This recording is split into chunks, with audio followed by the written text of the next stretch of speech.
ਸਨਮਾਨਯੋਗ ਗੁਰੂ ਰੂਪ ਸਾਧ ਸੰਗਤ ਜੀਓ, ਫਤਿਹ ਪ੍ਰਵਾਨ ਕਰਨੇ। ਵਾਹਿਗੁਰੂ ਜੀ ਕਾ ਖਾਲਸਾ, ਵਾਹਿਗੁਰੂ ਜੀ ਕੀ ਫਤਿਹ। ਮਨੁੱਖ ਦੇ ਪ੍ਰਾਣਾਂ ਵਿੱਚ ਜੋ ਪਿਆਸ ਹੈ, ਤੜਪ ਹੈ, ਖਿੱਚ ਹੈ, ਉਹ ਆਨੰਦ ਵਿੱਚ ਸਭ ਕੁਝ ਆ ਜਾਂਦਾ ਹੈ। ਅਧਿਆਤਮਕ ਬਲ, ਸਮਾਧੀ, ਪਰਮ ਰਸ, ਪਰਮ ਸ਼ਾਂਤੀ, ਨਿਰਵੈਰਤਾ, ਨਿਰਭੈਤਾ, तमाम दैवी गुण, इंज कह लो सारे रब्बी गुणों नूं जे किधरे एक शब्द विच बयान करना होवे ते इतना ही कह देना काफ़ी है, आनंद। इहदे सब कुछ आ गया। ते मैं ये भी अर्ज करदिआं, आनंद नूं किधरे सुख ना समझ लेना। सुख सीमित आउंदा है और सुख नूं दुख दे बदलदियां देर नहीं लगती। सारियां दी जिंदगी दा ये अनुभव होवेगा, कल तक जो सुख सी वो अज दुख बन गए। हर वो वस्तु जो किसी वक्त सुख प्रतीत होती है, लाजमी नहीं वो सुख हमेशा ही होवे, वो दुख दे बदल जाता है। लेकिन आनंद अपनी एक थां ते, आनंद सीधा परमात्मा तो मिलता है, सुख पदार्थां तो मिलता है। ते पदार्थ परमात्मा की छाया ने। महामाई ताकी है छाया। दरख्त की छाया लई सानू कोई उपर उठण की लोड़ नहीं है, छाया जमीन ते भी मिल जाती है। पदार्थां नूं प्राप्त करन लई, ਧੀਆਂ ਪੁੱਤਰਾਂ ਦੀ ਪੂਰਤੀ ਕਰਨ ਲਈ, ਸੰਸਾਰਿਕ ਜਸ ਪ੍ਰਭਤਾ ਹਾਸਲ ਕਰਨ ਲਈ ਕੋਈ ਸੁਰਤ ਉੱਚੀ ਕਰਨ ਦੀ ਲੋੜ ਨਹੀਂ ਹੈ। ਨਿਰਵੈਰ ਬਣਨ ਦੀ, ਨਿਰਭੈ ਬਣਨ ਦੀ, ਦਿਆਲੂ ਬਣਨ ਦੀ, ਇਸ ਤਰ੍ਹਾਂ ਦੀ ਕੋਈ ਲੋੜ ਨਹੀਂ ਹੈ। ਬੜੇ ਬੜੇ ਕਠੋਰ ਬੰਦਿਆਂ ਦੇ ਵੀ ਧੀਆਂ ਪੁੱਤਰ ਹੈਗੇ ਨੇ, ਔਰ ਬੜੇ ਬੜੇ ਜ਼ਾਲਮ ਲੋਕਾਂ ਕੋਲ ਵੀ ਸਤਾ ਹੈ ਸੀ। बड़े बड़े दुष्ट मनुखों को भी संसार दे सुख है सन। सुख की प्राप्ति लई कोई सुरत उच्ची करन दी लोड़ नहीं। इस वास्ते मैं अर्ज करा, बड़े बड़े नीवें मनुखों को भी तुहानू दुनियावी सुख मिलणगे, बड़े बड़े दुष्ट बंदियां को भी तुहानू संसार का सुख मिलेगा। क्योंकि सुख की है? संसारिक पदार्थ ये दरख्त की छाया है, परमात्मा रूपी दरख्त की छाया है। कि छाया बदलती रहती है, अज इस पासे कल उस पासे, छाया दे पलटा है। छाया जमीन ते मिल जाती है, जमीन तो उपर उठण की लोड़ नहीं है, पर फल चाहिए है। हो सकता है दरख्तां दे फल जमीन दे उत्ते गिरे भी मिल जान, मिलते हैं। नाम का फल, आनंद का फल जमीन ते गिरया होया नहीं मिलेगा। सुरत उच्ची करनी पएगी, बहुत उच्ची करनी पएगी। वो चढ़ाइयां का मार्ग है, जिसनों भगत कबीर ने कहा है कि जह मार्ग पंडित गए, पाछे परी बहीर, एक औघट घाटी राम की, ते चढ़ रहे हो कबीर। जिस रस्ते ते चतर चलाक ते कर्म कांडी मनुख चल पे ने, दुनिया बहुत उन्हां दे पिछे है। बहुत जो कह देन 10 मिनट दे समाधि लग जाएगी, असी थोड़ी मनोकामना की पूर्ति कर देंगे। ऐ तवीज़ ले जाओ, फलाना काम थोड़ा हो जाएगा। इस तरह के लोगों के पिछे बड़ी भीड़ है, क्योंकि इस तरह के लोगों के पिछे चलण लई कोई उच्चा नहीं उठना पैंदा।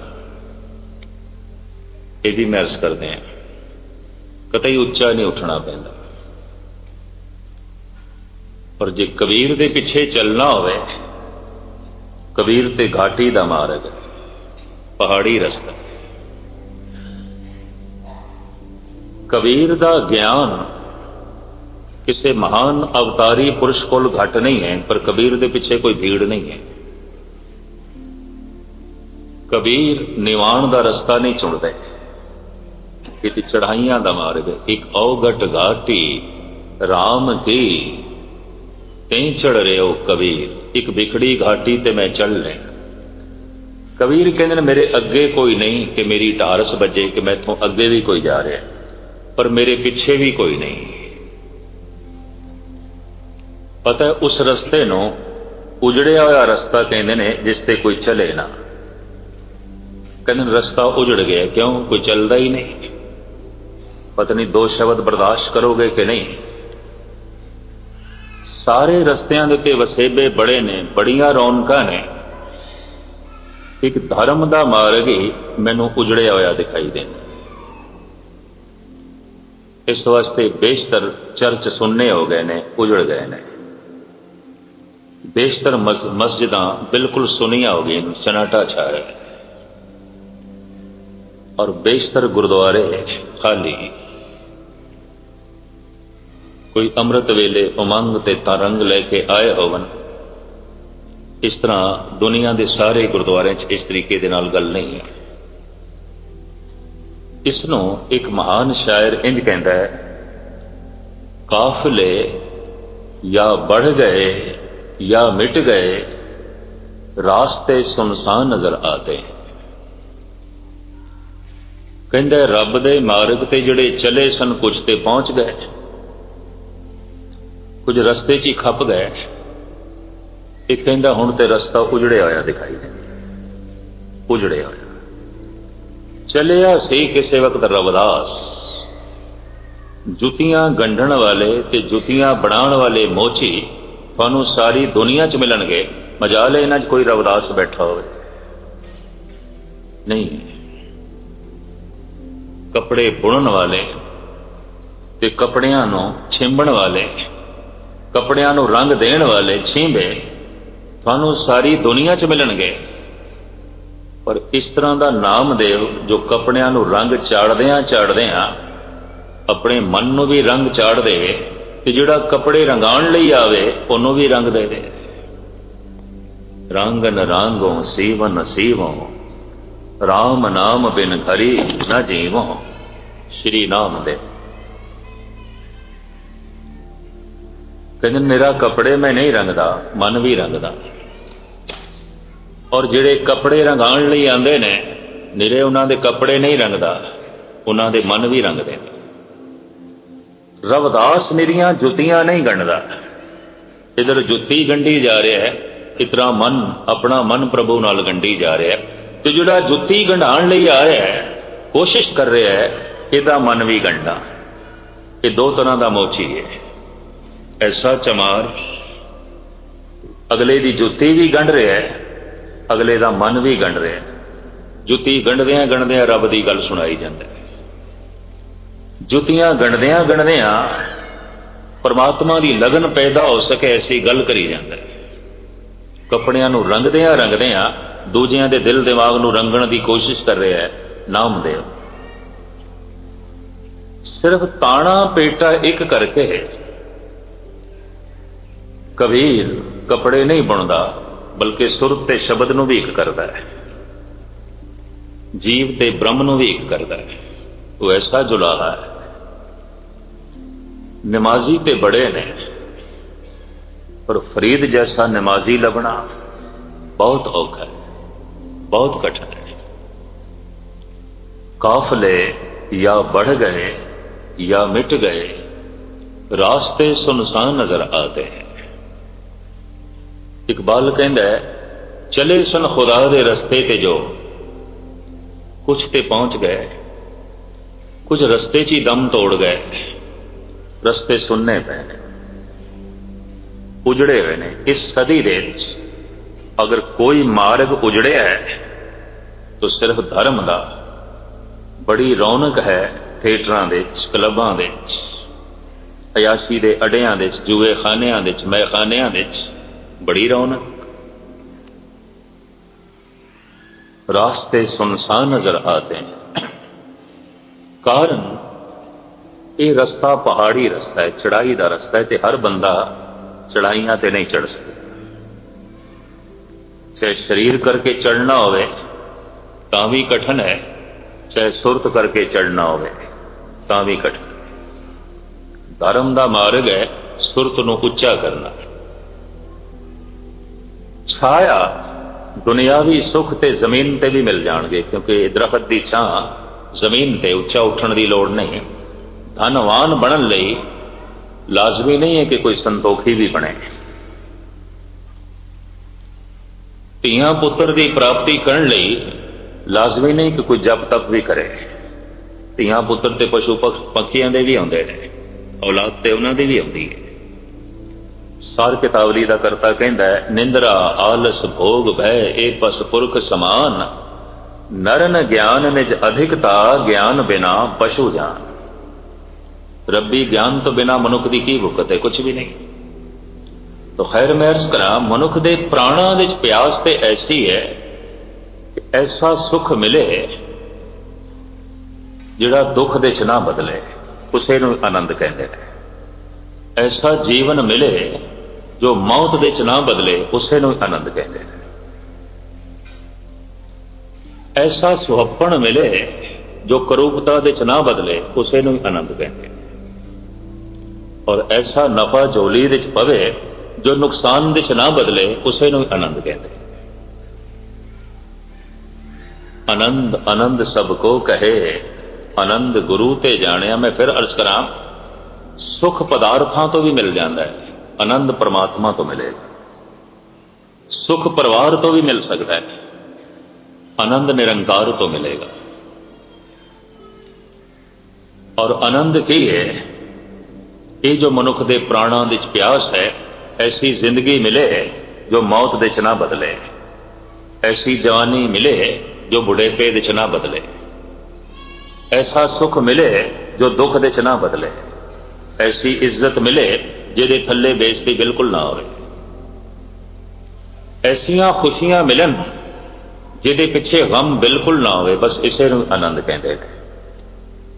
ਆਨੰਦ ਦੇ ਚ ਕੀ ਹੈ? ਗੁਰੂ ਨਾਨਕ ਦੇਵ ਜੀ ਮਹਾਰਾਜ ਕਹਿੰਦੇ ਨੇ, ਨਾਨਕ ਬੱਧਾ ਘਰ ਕਹਾਂ ਜਿੱਥੇ ਮਿਰਤ ਨਾ ਜਨਮ ਜਰਾ, ਜਮਣਾ ਨਹੀਂ ਹੈ, ਮਰਨਾ ਨਹੀਂ ਹੈ, ਬੁਢੇਪਾ ਨਹੀਂ ਹੈ। ਇਸ ਤਰ੍ਹਾਂ ਦੀ ਤਰਜ਼ੇ ਜ਼ਿੰਦਗੀ ਨਹੀਂ ਹੈ ਉੱਥੇ। ਖੈਰ ਮੁਖਤਸਰ ਹੁਣ ਅਰਜ਼ ਕਰਾਂ, ਆਨੰਦ ਦੀ ਪ੍ਰਾਪਤੀ ਦਾ ਵਸੀਲਾ ਜਪ, ਤੇ ਜਪ ਉਸ ਨੂੰ ਕਹਿੰਦੇ ਨੇ ਇਹ ਰਸਨਾ ਕਿਸੇ ਇੱਕ ਸ਼ਬਦ ਨੂੰ ਬਾਰ-ਬਾਰ ਰਟਨ ਕਰੇ, ਬਾਰ-ਬਾਰ ਵਾਹਿਗੁਰੂ ਵਾਹਿਗੁਰੂ ਵਾਹਿਗੁਰੂ। ਇਹ ਮੰਤਰ ਉਤਨਾ ਹੀ ਆਉਂਦਾ ਹੈ, ਕਰੀਬਨ ਜਿਤਨੀ ਦੇਰ ਦੇ ਚ ਅਸੀਂ ਸਵਾਸ ਗਰਾਸ ਲੈਂਦੇ ਹਾਂ, ਬਸ ਉਤਨੀ ਇਸ ਦੀ ਜੋ ਹੈ ਗਤੀ ਹੈ, ਉਤਨੀ ਚ ਹੀ ਆਪਣੇ ਆਪ ਪੂਰਾ ਹੋ ਜਾਂਦਾ ਹੈ। ਇਹਨੂੰ ਸਵਾਸ ਗਰਾਸ ਦੇ ਚ ਪੂਰਾ ਨਹੀਂ ਕਰਨਾ, ਇਹ ਆਪੇ ਹੀ ਪੂਰਾ ਹੋ ਜਾਂਦਾ ਹੈ ਉਤਨੇ ਚ। ਵਾਹਿਗੁਰੂ ਵਾਹਿਗੁਰੂ। ਇਸਲਾਮੀ ਮੰਤਰ ਵੀ ਐਸਾ ਹੈ, ਅੱਲਾਹੂ ਅੱਲਾਹੂ, ਇਸੇ ਚ ਪੂਰਾ ਹੋ ਜਾਂਦਾ ਹੈ। ਮੈਂ ਦੇਖਿਆ सूफी मुसलमान फकीर ऐसा ही जपते हैं, अल्लाहू अल्लाहू। बिल्कुल गति यही रहती है। और सहजे सरलता दे नाल मनुख जितनी देर दे श्वास ग्रास लेंदा है तो वाहेगुरु पूरा हो जाता है। इसनूं रटी जाना है। ये गल वखरी है कि तार्किक बंदा कह देगा तो पुनरुक्ति है, ਇਹਦੀ ਰੈਪੀਟੇਸ਼ਨ ਹੈ। ਐਵੇਂ ਬਾਰ-ਬਾਰ ਦੁਹਰਾਈ ਜਾਓ ਬੱਚਿਆਂ ਦੀ ਤਰ੍ਹਾਂ। ਮੈਨੂੰ ਇੱਕ ਬੜੇ ਸਿਆਣੇ ਬੰਦੇ ਨੇ ਤੇ ਦਿੱਲੀ ਕਹਿ ਵੀ ਦਿੱਤਾ ਸੀ, ਕਹਿਣ ਲੱਗਾ ਗਏ ਨੇ ਜੀ ਗੁਰੂ ਗ੍ਰੰਥ ਸਾਹਿਬ ਦੇ ਚ ਰੈਪੀਟੇਸ਼ਨ ਹੈ, ਪੁਨਰੁਕਤੀ ਹੈ। ਤੇ ਮੈਨੂੰ ਕਹਿਣ ਲੱਗਾ ਮੈਂ ਤੁਹਾਡੀਆਂ 2-4 ਨਜ਼ਮਾਂ ਪੰਜਾਬੀ ਦੀਆਂ ਉਰਦੂ ਦੀਆਂ ਸੁਣੀਆਂ ਨੇ ਕਿਸੇ ਕੋਲ, ਤੇ ਤੁਸੀਂ ਕਵੀ ਦਿਮਾਗ ਰੱਖਦੇ ਹੋ ਤੇ ਇਤਨਾ ਤੇ ਤੁਹਾਨੂੰ ਪਤਾ ਹੋਵੇਗਾ ਕਿ ਪੁਨਰੁਕਤੀ ਦੋਸ਼ ਹੈ, ਰੈਪੀਟੇਸ਼ਨ ਸਾਹਿਤਿਕ ਦੁਨੀਆ ਵਿੱਚ ਦੋਸ਼ ਹੈ। ਮੈਂ ਕਿਹਾ ਹੋਵੇਗੀ ਦੋਸ਼, ਸਾਹਿਤ ਨੇ ਮੰਨ ਲਿਆ ਹੋਵੇਗਾ, ਸਾਹਿਤਕਾਰਾਂ ਨੇ ਮੰਨ ਲਿਆ ਹੋਵੇਗਾ, ਪਰਮਾਤਮਾ ਨਹੀਂ ਮੰਨਦਾ, ਪ੍ਰਕਿਰਤੀ ਨਹੀਂ ਮੰਨਦੀ, ਮੈਂ ਵੀ ਨਹੀਂ ਮੰਨਦਾ ਕਿ ਪੁਨਰੁਕਤੀ ਦੋਸ਼। ਅਜੇ ਤੇ ਮੈਂ कुछ होर कहना सी, वो कहने लगा गैनी जी थोड़ी कथा च भी मैनूं पुनरुक्ति दिखाई देंदी है, रिपीटेशन। और कहने लगा एक शब्द विच गुरु ग्रंथ साहब दे एक शब्द दे जिहड़ी गल है दूजे तीजे च भी हुई है, चौथे पंजवें च भी हुई है। और मैनूं कहने लगा मुद्दतां तो थानूं सुन रहा, तुसीं भी घूम फिर के उत्थे ही आ जाते। पुनरुक्ति, रिपीटेशन, ये दोष है। मैं कहा दोष तू मनदा होवेगा, साहित्यकार मनदे होणगे, प्रकृति नहीं मनदी, परमात्मा नहीं मनदा, मैं नहीं मनदा। मैं कहा पुनरुक्ति ते ही जीवन है। कहने लगे किस तरह जीवन है, जिंदगी किस तरह पुनरुक्त हो गई। मैं कहा देखो एक श्वास हुण तू अंदर ले गया है ते हुण एक बाहर आया, हुण मुड़ के अंदर ना ले जाए नहीं ते रिपीट हो जाएगा, ये तो पुनरुक्ति हो जाएगी, ये तो दोष है। बार बार श्वास क्यों लेना, एक कोई दफा लेना। नब्ज बार बार चलती है, दिल बार बार धड़कता है, श्वास विरास बार बार चलते हैं, पृथ्वी के उत्ते दिन बार बार आउंदा है, रात बार बार आउंदी है, पानी बार बार पीने, रोटी बार बार खाने, कोई दफा जिंदगी खानी चाहिए। बार बार क्यों खाना है, सवेरे खा ली, दोपहरे खा ली, शामी फिर खा रहे हैं, क्यों पुनरुक्त क्यों कर रहे हैं, ये रिपीट क्यों कर रहे हैं। बार बार पानी पी रहे हैं, बार बार भोजन छक रहे हैं, बार बार श्वास ले रहे हैं, बार बार दिल धड़क रहे हैं, बार बार नब्ज चल रही है, पृथ्वी ते बार बार दिन आ रहे हैं, बार बार रात आ रही है। कहने लगा है इतनी पुनरुक्ति है। कहने लगे मैं इस ढंग नाल सोचिया नहीं सी। बार बार हर के गुण गाओ, पातशाह दी बाणी कहती है बार बार रटी जा वाहेगुरु वाहेगुरु, उतने चिर तक करी जा जितने चिर तक तो वाहेगुरु का रूप नहीं हो जाता। दोनों रटन करी जा। भारत देश ते भारत तो बाहर इस्लामी दुनिया जितने गुरमंत्र ने करीबन करीबन उस श्वास विरास विच पूरे हो जाते हैं। राम पूरा हो जाता है, ओम पूरा हो जाता है, वाहिगुरु पूरा हो जाता है, अल्लाह हो इसे च पूरा हो जाता है। ये अपने अपने जप करन वालियां दे मंत्र ने। जगत गुरु बाबा कहते भी नहीं कोई बोले राम राम, कोई खुदा, कोई सेवे गुसैया, कोई अल्लाह, कोई अल्लाह अल्लाह कहता है। मंत्र ने। भुख ते सारियां दे अंदर इको है, भोजन सारियां दा एक नहीं है। एक कौम का भोजन भी एक नहीं, सारी दुनिया का भोजन तो एक है ही नहीं। खुराक अलग अलग है। जे सिर्फ भारत नूं ही लो तो बंगालियां का खाना कुछ होर है ते कर्नाटकियां का कुछ होर है, महाराष्ट्रियन कुछ होर ढंग नाल खांदे ने, आंध्रा प्रदेश की खुराक कुछ होर है, तमिल केरला की खुराक अलग है, पहरावे भी अलग है, गुजरातियों का खाना कुछ होर है, राजस्थानियों का कुछ होर है, पंजाबियों की खुराक कुछ होर है। लेकिन भुख कुछ होर नहीं, भुख सारियां दी इको है। भोजन एक नहीं है, भुख इको है। और खाण का मकसद भी इको ही है कि भुख मिटे, रस आवे भुख मिटे। लेकिन भोजन एक नहीं है। अंदर ते तड़प सारियां दे इको है। प्रभु मिले, परमात्मा मिले, परम आनंद मिले, सुकून मिले, शांति मिले, चैन मिले, आनंद मिले। जिस तरह भोजन एक नहीं है, भजन भी एक नहीं है, अलग अलग है। भोजन कोई वख वख खाया सी नहीं लड़ते कि तू साडे ढंग नाल क्यों नहीं खा रहा, अपने ढंग नाल क्यों खाता, झगड़ा नहीं है। भोजन दी दुनिया दे आपस दे झगड़ा नहीं है, भजन दी दुनिया झगड़ा है। तू राम राम क्यों आखदा पिया, अल्लाह क्यों नहीं कहता, कि तू अल्लाह क्यों कह रहे हैं, वाहिगुरु क्यों नहीं कहता। ये झगड़े हैं और बड़े व्यापक झगड़े ने, बड़े भारी खून खराबे हैं। भुख सारियां च इको है, भोजन एक नहीं है। परम आनंद दी तड़प सारियां च इको है, भजन एक नहीं है, अलग अलग है। पर यह अलग अलग भजन का होना उन्हां लोकां नूं प्रवान नहीं जिन्हां नूं कदी भजन का रस आया ही नहीं। जिन्हां नूं रस आ गया उन्हां दी गल कुछ होर हो जाती। वो तो कह देंदे ने कोई बोले राम राम, कोई खुदा, कोई सेवे गोसैया, कोई अल्लाह, वो तो इंज कह देंगे। और हाफिज कहता है हाफिजा गर वसल ख्वाही सुला कुन बा खासो आ। कहता रब दा विसाल चाहना है, रब दा मिलाप चाहना है, हर एक नाल सुलह कर ले, हर एक नाल।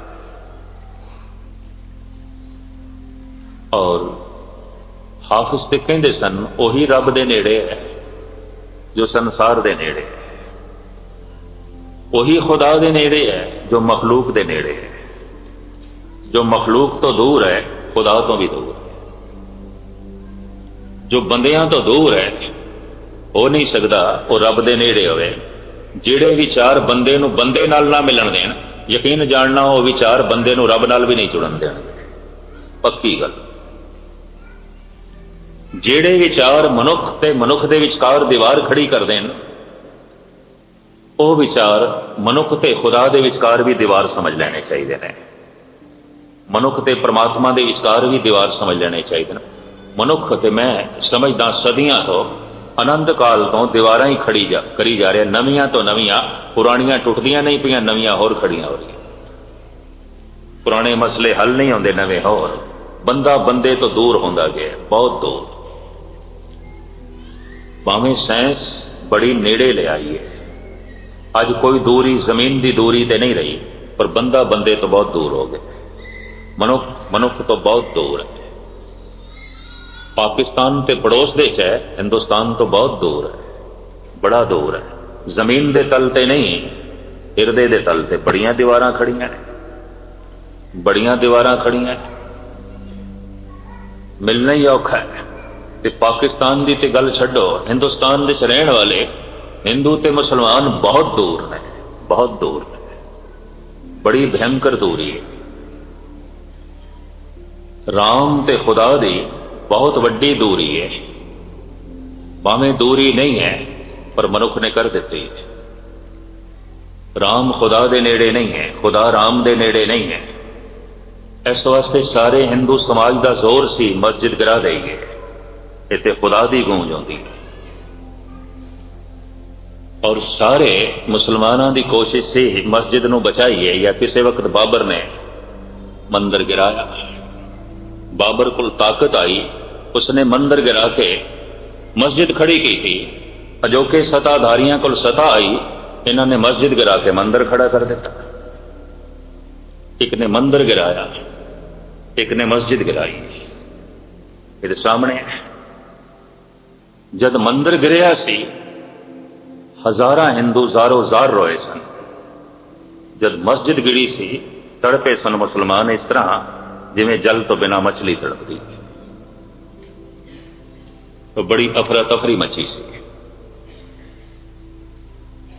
साबका उप प्रधानमंत्री चौधरी देवीलाल हरियाणा तो, इसने पार्लियामेंट में आवाज उठाई, मसला हल हो सकता है, इनू गुरुद्वारा बना दो। राम की धुन भी गूंजती रहेगी, अल्लाह भी गूंजता रहेगा। गुरु ग्रंथ साहब का प्रकाश कर दो। तो उन्हें पार्लियामेंट में बोले सन, अखबार छपे सन, इसनू गुरुद्वारा बना दो। मस्जिद ढाण की लोड़ नहीं पैगी, मंदिर नाल नफरत नहीं होएगी, क्योंकि अल्लाह की धुन भी गूंजती रहेगी, राम की धुनी भी गूंजती रहेगी। पर हर एक को इतनी अकल थोड़ी आती है, हर एक को इतनी सियाणप थोड़ी आती है। सता की ताकत विच बाबर आया, उन्हें मंदिर गिरा दिता। सता की ताकत विच अजोके आए, इन्होंने मस्जिद गिरा दी। जब मंदिर गिरिया सी, हिंदू जारो जार रोया सी। जब मस्जिद गिरी, मुसलमान जारो जार रोया, तड़पे। मस्जिद दीवार बन गई, मंदिर दीवार बन गए। बंदे बंदे का मिलना औखा, और जो मस्जिद दीवार बन जाए यकीन जानो खुदा का घर नहीं है। जो मंदिर दीवार बन जाए औखे ना होना भगवान का घर नहीं है। और जिहड़ा गुरुद्वारा दीवार बन जाए सिख का सिख नाल मिलना ही औखा हो जाए। लोगों ने वंडे हुए ने, मैं तो देख के दंग रह गया। इधर मलेशिया सिंगापुर के मलवईयां का गुरुद्वारा है, ये दुआबियां का है, ये जट्टां का है, ये मजहबियां का है, ये रामगढ़ियां का है। गुरु का गुरुद्वारा केड़ा है, गुरु का द्वार केड़ा है? कोई रामगढ़ियां का, कोई जट्टां का, कोई मलवईयां का, कोई दुआबियां का। और एक गुरुद्वारे का नाम उन्होंने रखे है पापियां का गुरुद्वारा। मलेशिया के सिंगापुर के ये पापियां का गुरुद्वारा। फिर गुरु का दर केड़ा होया? कोई पापियां का हो गया, कोई जट्टां का हो गया, कोई मलवईयां का हो गया, कोई दुआबियां का हो गया, कोई रामगढ़ियां का हो गया। और हैरानगी की गल इंग्लैंड के मजहबियां का भी बन गया, मजहबियां का है। और सिंगापुर भी है ये मजहबियां का गुरुद्वारा। पर गुरु का द्वार केड़ा होया? मैं इस तरह जिहड़ा गुरुद्वारा भी बंदे ते बंदे दे शिकार दीवार बन जाए वो किसी बंदे का घर हो सकता है, ठीक है, रामगढ़ियां का हो सकता है, जट्टां का हो सकता है, पापियां का हो सकता है, दुआबियां का हो सकता है, मलवईयां का हो सकता है, गुरु का नहीं। गुरु का द्वार ते सारियां दीवारां नूं तोड़दा है, वो ते सारी दुनिया की दीवारां नूं तोड़दा है। और गुरुद्वारे च कोई दीवार खड़ी कर दे उसकी खड़ी की होगी, गुरु ने नहीं खड़ी की। इतनी महर्स करते हैं। ये गल वखरी, इस तो अगे मैं कहां पता नहीं शब्द थानू हजम आउंदे ने कि नहीं। पर इतनी गल तो स्पष्ट है कि जेड़े विचार मनुख के विचकार दीवार खड़ी कर देन वो विचार परमात्मा नाल भी नहीं जुड़न देंगे, वो परमात्मा के नेड़े भी नहीं होने देंगे। हाफिज मुसलमान है, एक कहता है हाफिज अगर वसल ख्वाही सुला कुन बा खासो आम बा मुसलमा अल्लाह अल्लाह बा हनूदा राम राम। कहता मुसलमान मिले तेनू अल्लाह हो कर दें, हिंदू मिले राम राम कर दें। मुसलमान फकीर मुसलमान कहता मैनू राम आखण दे कोई इतराज नहीं, मैनू अल्लाह कहण दे कोई संकोच नहीं। एक बंदा इडली डोसा खा रहे है, तमिलनाडु कर्नाटकी लोग केरला के लोग उन्हों का खाना यही। तो कोई पंजाबी लड़ पवे की खा रहे, ये कोई खुराक होती है? पर यकीन जानो आलूआं का पराठा तुम खाओ तो तमिल लोग भी औखे हो जाने की खा रहे हैं, तो खांदा की है? वो भी अपने ढंग नाल लोग, उन्होंने अपनी खुराक। भोजन वख वख हो सकता है, भुख वख वख नहीं है। मंत्र अलग अलग हो सकते हैं, भजन अलग अलग हो सकता है। यही गुरु नानक का सिद्धांतिक नुकता है। जब भरतरी ने कहा कि मैं आई पंथ का जोगी हाँ और मैं जोगियां के 12 पंथ मनदा, गुरु नानक कहने लगे मैं भी आई पंथ का जोगी हाँ, मैं दुनिया के सारे पंथ मनदा। तू सिर्फ 12 मनदा, आप सारे ही मनते हैं। आई पंथी सगल जमाती मन जीते जग जी। सगल जमाती जितनियां दुनिया के जमातां ने परमात्मा के मार्ग से चलन वालियां, आपां सारियां दे नाल हां, सारे साडे नाल। गुरु नानक सगली जोत हमारी समया नाना वरन अनेकं कह नानक सुन भरतर जोगी पार ब्रह्म लिव एकं। कि जितने वरन ने, जितने भेख ने, जितने मजहब ने, जितनियां जमातां ने, गुरु नानक देव जी महाराज कहते हैं मेरा अपना ही रूप ने, वो मेरा रूप ने, मैं इन्हां दा रूप, कोई फर्क नहीं। गुरु नानक हर दीवार नूं तोड़ देने। कि दुनिया का ऐसा जो है सिद्धांतिक नुकता धर्म का सी जिहदी लपेट दे सारे आ सकते सन। बदकिस्मती है ऐसे ऐसे औखे तरीके करी जा रहे हैं, अमृत भी इतना बिखम करी जाने हर एक छक ही ना सके। अपनी अपनी मर्यादा, अपनी अपनी गल्लां, अपनी अपनी तंग दिलियां इन्नी जोड़ी जाते हैं, दूजा भोजन छक ही ना सके, भुखा ही मरे। किसी को भुखा मारना पाप है, किसी को धर्म कर्म ते अमृत नूं वांझा रखना यह भी महापाप और होंदा है। और यकीन जानो राजनीति के नाम के उत्ते इतने पाप नहीं होए दुनिया दे जितने धर्म के नाम के उत्ते होए ने और हो रहे हैं। ये भी मैं अर्ज कर दिया किसी वक्त खुलासा करांगा। राजनीति करके जमीन इतनी दफा खून नाल नहीं रंगी गई जितनी दफा धर्म के नाम से रंगी गई। 60 लाख यहूदी हिटलर ने मौत के घाट उतारे धर्म का नाम लेके।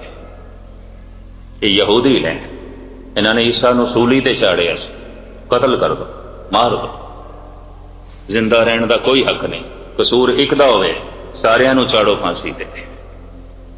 मजहब के नाम से धर्म के नाम से उकसाया, धर्म के नाम के कोई दूसरे का कतल करने नूं जो है तैयार हो गया है, उन्होंने धर्म कहने की लोड़ नहीं है, राजनीति है, धर्म नहीं। धर्म दे आ जाता है प्रेम, धर्म दे आ जाता है दया, धर्म दे आ जाती है समदृष्टि, धर्म दे आ जाते हैं निर्वैर जज्बे, धर्म दे आ जाती है निर्भयता। सारे दैवी गुणों को इकट्ठा करना होवे ते कह दो धर्म, कह दो आनंद, कह दो परमात्मा। और की होंगे परमात्मा? धार्मिक बंदे की किस तरह पहचान करोगे? गुणा करके। और किस तरह पहचान करोगे? और ये प्राप्त होंगे ने जप नाल, और कोई तरीका नहीं, बाजार विच नहीं बिकते। इस कथा नाल भी थानू नहीं मिलन लगे, सुन लो भावें कितनी, जप के ही मिलणगे, उंज नहीं मिलणगे, सुनते रहो सारी जिंदगी। ये भी मैं अर्ज कर, दान नाल भी नहीं मिलणगे, भावें करोड़ों रुपए का भी दान कर दो, कुछ भी नहीं होगा। बिरले ने जितने मंदिर खड़े किए ने हिंदुस्तान में, कबीर उतना नहीं खड़ा कर सका। कबीर ने तो एक भी नहीं बनाया, बेचारा बना ही नहीं सकता सी, उहदे कोल पैसे ही नहीं सन। उहदी ते 2 टाइम की रोटी बड़ी मुश्किल नाल चलती सी। 1-2 मंदिर, 1-2 बाट, हमको साथर उनको खाट। मां रोंदी है कबीर दी कि मेरे पोतरे किवें पलणगे। कबीर काम बहुत थोड़ा करता है कि घर की उपजीविका नहीं चलती पई, मंदिर उस विचारे ने कित्थों बनाना है। बिरले ने हर वड्डे शहर विच मंदिर बनाया है हिंदुस्तान दे, पर सारे मंदिरां नूं कहंदे ने बिरले दा मंदिर, भगवान दा मंदिर नहीं, सब बिरले दा ही मंदिर। यह भी मैं अर्ज करते हैं। मैनूं किसी ने कह दिता सी बड़ा धार्मिक पुरुष है, दिल्ली दे मंदिर है, हरिद्वार दे मंदिर है, जयपुर दे मंदिर है, बॉम्बे दे है, कलकत्ते दे है, ब्रिजनाल रगड़ दे है, गिनती करते जाओ, हर तीरथ दे इसने मंदिर खड़ा किया है। बिरले मंदिर, मैं कि बिरले दे मंदिर ने, रब दे मंदिर थोड़ी ने, पैसे दे मंदिर ने, धन दे मंदिर ने। उन्हें अपना ना ही ठोके होया है, परमात्मा दे मंदिर नहीं ने, बिरला मंदिर। ते जे हुण तुसीं आ कोई ना मंदिरां दे बनाण करके ते ना करोड़ां अरबां रुपए दे दान देण दे नाल ये महान हो गया है। नहीं, इस तरह के करोड़ां बिरले इकट्ठे करिए, कबीर के चरणों की खाक भी नहीं है, कबीर के पैरों की दौड़ भी नहीं है। कबीर दे कोल जीवदा जागदा धर्म है, और उसे धर्म नूं बिरला पैसे के जोर नाल खरीदना चाहता है, नहीं मिल सकता। सम्मन जो इस प्रेम की दम के होती साठ, रावण होते सो रंक ने जिन सिर दीने काट। एक बड़ी कीमती गल गुरु अर्जन देव जी महाराज ने कर दी है, और मैं ये भी अर्ज करा, यकीन जानो जब जिंदगी के हर पहलू च हार जाओगे ना तुसी, कोई व्यक्ति चिराग लैके भी दोस्त लभोगे नहीं मिलणगे, और जे जित रहे हो तो दोस्तों की लोड़ भी नहीं होगी तो भीड़ होगी। ये भी मैं अर्ज कर दें। बहुत सुंदर वाक ने गुरु तेग बहादुर साहब जी ने, भी तू कहना है फलाना मेरा साथी, फलाना मेरा साथी गलत कह रहे। सुख में बहुत संगी भय, दुख में संग ना कोई, सब सुख दे साथी। जिस दिन तेरे को दुख होगा तू चिराग लैके भी साथी लभेगा, तेनों नहीं लभना, नहीं मिलणगे। दरबारे अकबरी दे 9 रत्नां दे चुक रतन जनाब कवि रहीम कहंदा, रहमन विपता हूं भली। कहंदा विपता चंगी है, दुख चंगा है। रहमन विपता हूं भली, जो थोड़े दिन होए। विपता भी चंगी है, 2-4 दिनां लई आनी चाहिए, महीने 2 महीने लई आनी चाहिए। ये मामूली पद्धर दा मनुख नहीं है रहीम। आम कवियां दे तुकबंदी कवि नहीं है, 2 तुक्का मिला दित्तियां ते कवि बन गए। इस तरह का कवि नहीं है, उसकी जिंदगी का अनुभव है। ਉਹਦੀ ਜ਼ਿੰਦਗੀ ਦੀ ਸਾਧਨਾ ਹੈ, ਉਹਦੀ ਗਹਿਰੀ ਤਪੱਸਿਆ ਹੈ। ਸਿਆਣਾ ਤੇ ਸੀ, ਭਜਨੀਕ ਸੀ ਔਰ ਬਹੁਤ ਵੱਡਾ ਦਾਨੀ। ਕਹਿੰਦੇ ਨੇ ਜਦ ਅਕਬਰ ਨੂੰ ਇਹ ਅਵਤਾਰ ਮੰਨਣ ਤੋਂ ਇਨਕਾਰੀ ਹੋਇਆ ਤੇ ਅਕਬਰ ਤੇ ਚਲਾਣਾ ਕਰ ਗਿਆ। ਜਹਾਂਗੀਰ ਦਾ ਜ਼ਮਾਨਾ ਆਇਆ। ਜਹਾਂਗੀਰ ਨੇ ਰਹੀਮ ਨੂੰ ਜੇਲ੍ਹ ਵਿੱਚ ਪਾ ਦਿੱਤਾ, ਇਸ ਦਾ ਘਰ ਘਾਟ ਤਬਾਹ ਕਰ ਦਿੱਤਾ, ਇਸ ਦੀ ਸਾਰੀ ਜਾਇਦਾਦ ਖੋ ਲਈ, ਜੋ ਕੁਝ ਵੀ ਇਸ ਦੇ ਕੋਲ ਸੀ ਖੋ ਲਈ। ਇੱਕ ਤੇ ਇਹ ਖਿਆਲ ਸੀ ਕਿ ਇਸਨੇ ਮੇਰੇ ਪਿਤਾ ਦੀ ਤੋਹੀਨ ਕੀਤੀ ਹੈ, ਅਕਬਰ ਦੀ। ਉਸਨੇ ਜੋ ਦੀਨ ਇਲਾਹੀ ਚਲਾਇਆ ਇਸਨੇ ਨਹੀਂ ਮੰਨਿਆ, ਇਹ ਇਨਕਾਰੀ ਹੋ ਗਿਆ ਸੀ। ਇਹ ਕਹਿੰਦਾ ਸੀ ਨਹੀਂ, ਤੁਸੀਂ ਪੈਗੰਬਰ ਨਹੀਂ ਹੋ, ਰਾਜੇ ਹੋ, ਬਾਦਸ਼ਾਹ ਹੋ। ਬਾਦਸ਼ਾਹ ਕਰਕੇ ਮੈਂ ਸਲਾਮ ਕਰ ਸਕਦਾ, ਪੈਗੰਬਰ ਕਰਕੇ ਨਹੀਂ। ਇਸਨੇ ਮੇਰੇ ਪਿਓ ਦੀ ਤੋਹੀਨ ਕੀਤੀ। ਦੂਸਰਾ ਇਹ ਸਾਂਝੇ ਖਿਆਲਾਂ ਦਾ ਬੰਦਾ ਹੈ। ਪਠਾਨ ਹੁੰਦੇ ਹੋਇਆ ਸ਼ੇਰੋ ਸ਼ਾਇਰੀ ਕਰਦਾ ਸੰਸਕ੍ਰਿਤ ਦੇ, ਬ੍ਰਿਜ ਭਾਸ਼ਾ ਦੇ, ਪਰਸ਼ੀਅਨ ਦੇ ਚ ਨਹੀਂ, ਅਰਬੀ ਦੇ ਚ ਨਹੀਂ, ਉਰਦੂ ਦੇ ਚ ਨਹੀਂ। ਇਹ ਤੇ ਜੋ ਕੁਝ ਕਹਿੰਦਾ ਹੈ ਸੰਸਕ੍ਰਿਤ ਦੇ ਚ ਕਹਿੰਦਾ ਹੈ, ਬ੍ਰਿਜ ਦੇ ਚ ਕਹਿੰਦਾ ਹੈ। ਉਂਝ ਅਫਗਾਨੀ ਪਠਾਨ ਸੀ, ਕਾਬਲ ਦਾ ਸੀ। ਸਾਂਝੇ ਖਿਆਲਾਂ ਕਰਕੇ ਘਿਰਣਾ ਹੋ ਗਈ, ਸਭ ਕੁਝ ਤਬਾਹ ਹੋ ਗਿਆ। ਸੂਫੀ ਫਕੀਰਾਂ ਦੀ ਮਦਾਖਲਤ ਦੇ ਨਾਲ ਇਹਨੂੰ ਰਿਹਾਈ ਤੇ ਮਿਲੀ, ਪਰ 3 ਕੱਪੜਿਆਂ ਵਿੱਚ ਕੁਝ ਵੀ ਨਹੀਂ ਸੀ। ਔਰ ਜਦ ਬਾਹਰ ਨਿਕਲਿਆ ਕੁਝ ਲੋੜਵੰਦਾਂ ਨੇ ਘੇਰ ਲਿਆ, ਦੋਸਤ ਸਨ ਪੁਰਾਣੇ। ਪਤਾ ਰਹੀਮ ਨੇ ਕੀ ਆਖਿਆ, ਯਾ ਰਹੀਮ ਦਰ ਦਰ ਫਿਰੇ मांग मधुकरी खाए, यारो यारी छोड़ दो अब रहीम वो ना है। मैं वो नहीं हाँ, और मैं कुछ दे नहीं सकता, मेरे हाथ से खुद मंगते पे। जो मेरे को लैण की इच्छा नूं मुख रख के मेरे दोस्त बने हुए सन, मैं हाथ जोड़ के कहना मेरी दोस्ती छोड़ दे। यारो यारी छोड़ दो अब रहीम वो ना है, मैं वो नहीं हाँ, हुण मेरे को कुछ भी नहीं है, मैं इन्हां हत्थां नाल कुछ भी नहीं दे सकता। इंज जद हथ कीते ते उंगल दे अंगूठी पहनी हुई सी। एक साधु बोल पिया, रहीम जद नदी दे पानी सुक जाता है तो लोग खूह खड़ के भी ते पानी कढ़ लेंदे ने। इशारा समझ गया रहीम। एक अंगूठी पहनी हुई सी, कहने लगे खूह दे तय पानी है लै।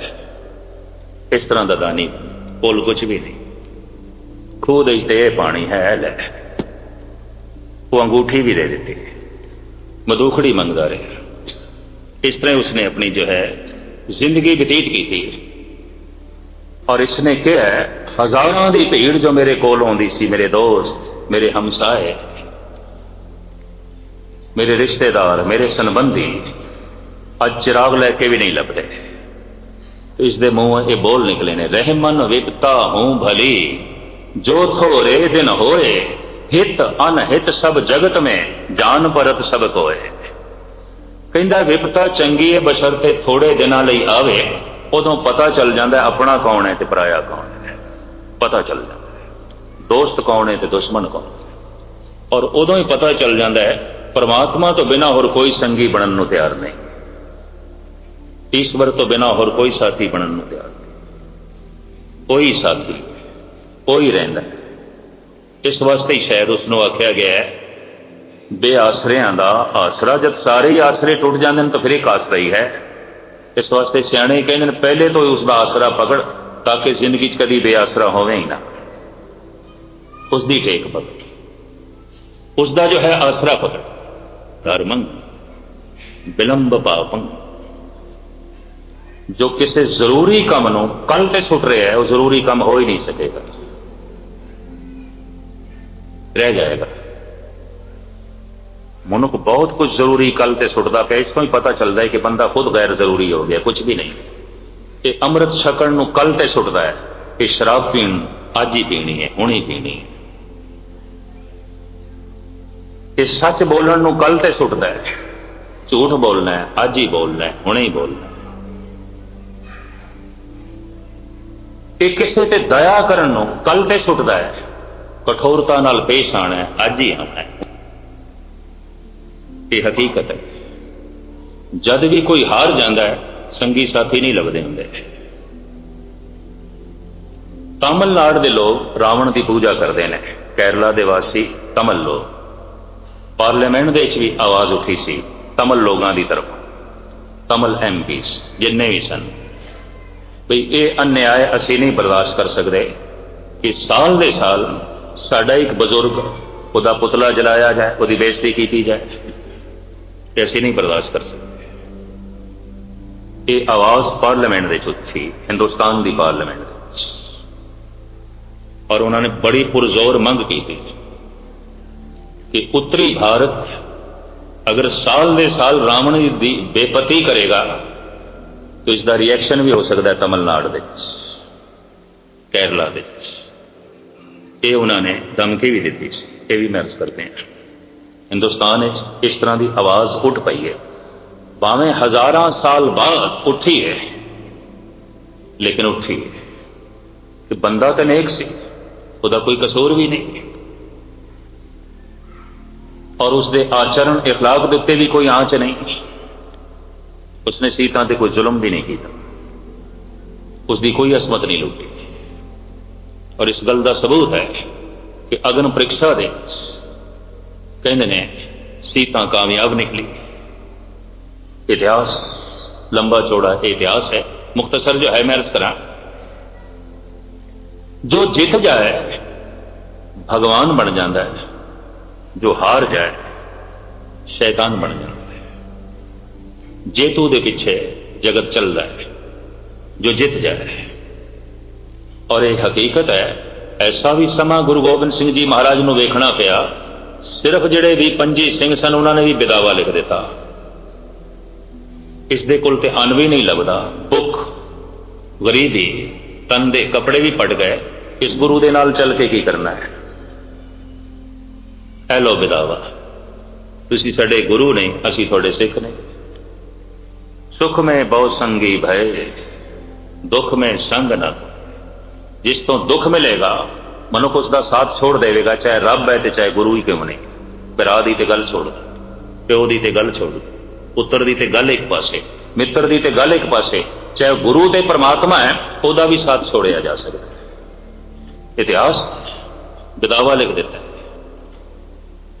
असी तुहाडे सिख नहीं, तुसी साडे गुरु नहीं। सतगुरु ने भी कबूल कर लिया, ठीक, मैं तुहाडा गुरु नहीं, तुसी मेरे सिख नहीं, ठीक। दुख का साथ कौन दे? रहीम ने एवं नहीं कह दिता। खैर ये तो इवें विचकार जो है एक गल आ गई, तो मैं इतना समा जो है तुहाडा लै बैठा, तो मेरे जज्बे कई दफा विचे रह जाते, तो मैनू अफसोस भी आता, मैं जिहड़ा गल कहन लगा सी ऐन मैं थिड़क क्यों गया। फिर सोचना, अच्छा गुरु तू यही कहलाना चाहता सी, तेरी मर्जी, तेरी रहमत, तेरी बख्शिश। मैं थोड़े सामने मूल मुद्दा जो रख रहे हैं वो ये है कि शरीर पंज तत्त का पुतला है।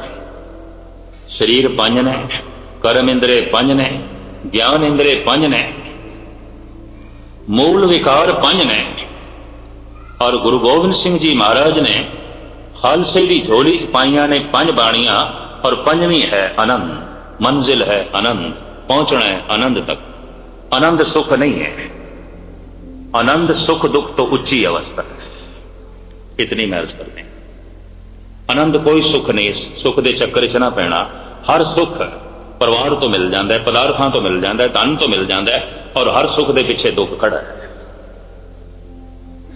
आनंद सुख दुख तो उच्ची अवस्था है, जप नाल प्राप्त होती है। तो मैं वायदा जरूर किया सी कि जप की विधि ते जप का ज्ञान जो गुरु ग्रंथ साहब जी महाराज दे च है, वो मैं थोड़े सामने जो है रखना है। गुरु ਨੂੰ जो मंजूर सी कल ते छोड़ दें, कल फिर थोड़े सामने इस विचार ਨੂੰ दोहरावांगे। आनंद भया मेरी माए, सतगुरु मैं पाया।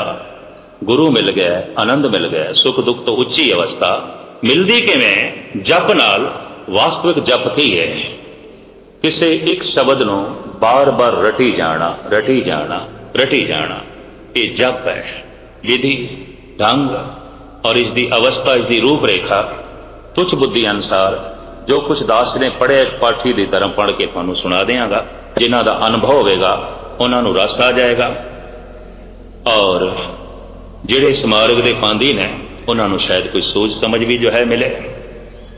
ਇੱਕ ਪਾਠੀ ਦੀ ਤਰ੍ਹਾਂ ਪਾਤਸ਼ਾਹ ਦੀ ਬਾਣੀ ਦੇ ਜੋ ਕੁਝ ਲਿਖਿਆ ਹੈ ਪੜ੍ਹ ਕੇ ਤੁਹਾਡੇ ਸਾਹਮਣੇ ਜੋ ਹੈ ਰੱਖ ਦਿਆਂਗਾ। ਅਨੁਭਵ ਗੁਰੂ ਗ੍ਰੰਥ ਸਾਹਿਬ ਦਾ, ਗਿਆਨ ਗੁਰੂ ਨਾਨਕ ਦਾ, ਵਿਚਾਰਾਂ ਸਤਿਗੁਰ ਦੀਆਂ, ਪਾਠੀ ਆਪਾਂ ਪੜ੍ਹ ਕੇ ਤੁਹਾਨੂੰ ਜੋ ਹੈ ਸਰਵਣ ਕਰਾ ਦਿਆਂਗੇ।